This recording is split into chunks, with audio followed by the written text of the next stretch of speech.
Bon mercredi tout le monde et bienvenue à la capsule immobilière. Et pour ceux qui me suivent régulièrement, je sais, la semaine passée, je n'ai pas fait de capsule parce que malheureusement j'ai eu une semaine trop chargée, ce qui est une bonne chose. Ça veut dire que je fais réellement des transactions immobilières et que je ne parle pas au travers de mon chapeau. Bonne chose. Cette semaine, je vous apprends à lire une déclaration du vendeur, de quelle façon on fait cette lecture-là qui est si importante.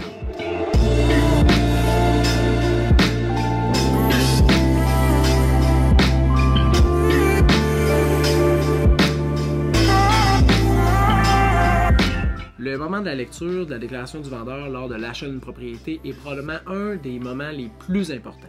Pourquoi? Parce qu'on est capable de savoir tout ce qui s'est passé sur la propriété depuis que le propriétaire actuel a la maison. Et de quelle façon on lit cette déclaration-là? C'est relativement assez facile, c'est de droite à gauche. Non, c'est d'en bas vers en haut. Et pourquoi de cette façon-là? Tous les points à l'intérieur de la déclaration, qui fait environ 7 pages, qui a besoin d'avoir une certaine précision, va être précisé à la fin de la déclaration. Donc, si je prends par exemple, est-ce qu'il y a eu trace de pourriture ou de moisissure à l'intérieur de la propriété et que c'est coché oui, normalement, il y a une précision qui est faite à la fin de la déclaration. Donc, c'est la raison pourquoi on lit de bas en haut. Ce qui est important aussi, c'est de ne pas partir en peur. J'ai des clients parfois qui me disent « Envoie-moi la déclaration du vendeur, je vais te dire si je veux aller visiter. » J'envoie la déclaration du vendeur, il me renvoie un « On n'ira pas visiter, il y a déjà eu des fissures de fondation. » Une déclaration du vendeur, c'est très exhaustif et ça parle de chacune des petites, moyennes et grandes défectuosités qu'il y a pu avoir sur la propriété.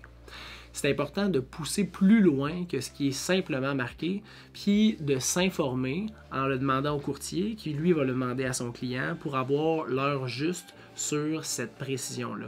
Donc, s'il y a déjà eu, exemple, fissure de fondation, mais que ça a été réparé par un professionnel, qu'il n'y a aucune infiltration d'eau depuis et que ça avait été réparé en précaution, est-ce qu'il y a vraiment lieu d'annuler ou de ne pas aller visiter pour cette mention-là? Je ne croirais pas. Et d'un autre côté, c'est important aussi de ne pas banaliser certains points.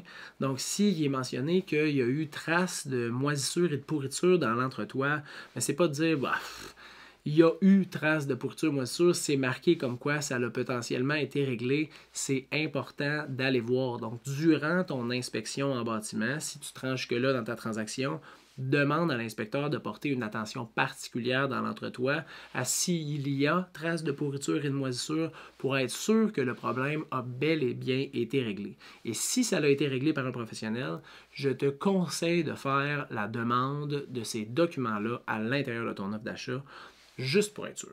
Et là, je te vois venir. Tu me dis, ouais, mais avec le marché qui est si rapide, est-ce qu'on a vraiment le temps de mettre toutes ces conditions-là à l'intérieur de l'offre d'achat? Oui et non. Non, on n'a pas vraiment le temps. Par contre, c'est très important de le faire. Fait que peut-être que ton courtier est capable, à l'extérieur du contrat, de demander très rapidement d'avoir les documents nécessaires pour pouvoir s'assurer que ça a été bien fait, s'il y a une garantie, est-ce que c'est transférable, quand ça a été fait et de quelle façon, puis par quel entrepreneur.